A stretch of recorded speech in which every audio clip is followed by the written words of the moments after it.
Hey, it's JR, and I'm here with Steve Kindig, our resident expert on all things home, audio, and video, or as we like to call him, the TV guy. And behind us is Sony's brand new OLED TV, and you might think it was their first organic light-emitting diode TV, but it's not, right? It's definitely their first one of this size, but about 10 years ago, they came out with an 11-inch OLED TV. It's really kind of a desktop TV. It was really to show off, right? Yeah, kind of a proof of concept. Yeah. And it got people excited about OLED, and then it was many years until actual OLED TVs showed up. But now we've got one here, and it's got some unique physical characteristics. Tell me what's going on here. Well, as you can see, the screen goes all the way to the table, basically. Yeah. And so it's really kind of sitting on the skinny bezel. Mm-hmm. So it definitely provides that all-screen look.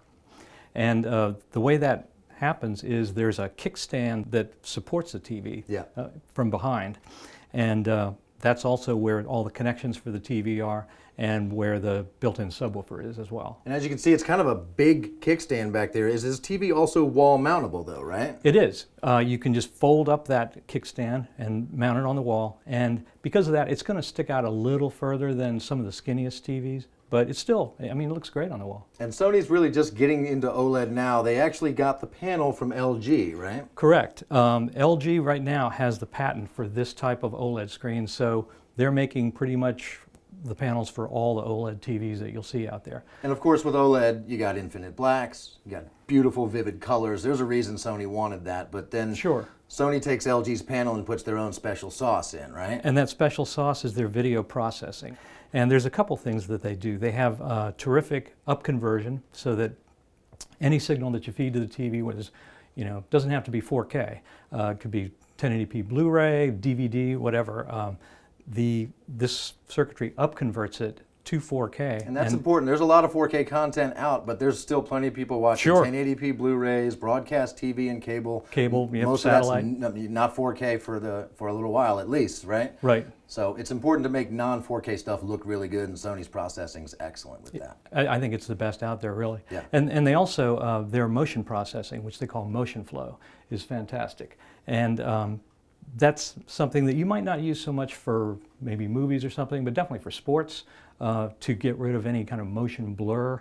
And also on movies, you might notice sometimes that when there are side-to-side pans, you get this judder effect, or sometimes like on movie credits when they're scrolling, you get this judder. And Sony's motion flow can get rid of that without creating what we call the soap opera effect. Oh my gosh, I hate the soap opera effect. I'd rather see the judder. Me too. Yeah. So nobody likes soap opera effect, nobody likes judder, and you're able to get that sweet spot on the Sony because of Sony's excellent processing. Yep. Cool.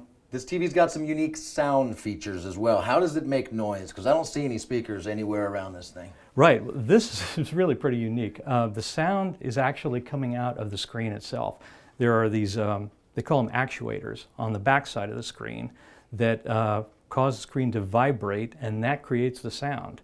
And it's really high quality sound. It's more like what you get from a sound bar rather than the typical speakers that are built into a TV. And one kind of added benefit is that the sound actually kind of tracks the action on the screen.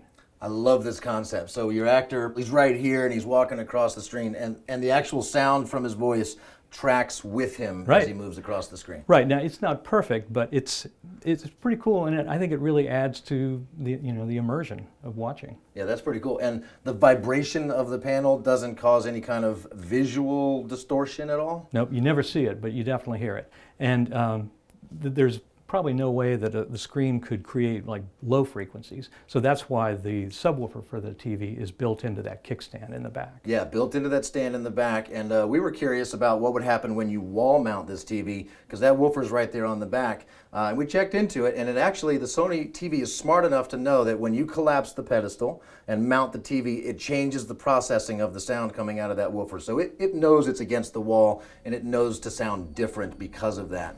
Great. So if you have questions about this TV or any other TV at Crutchfield, man, just give us a call.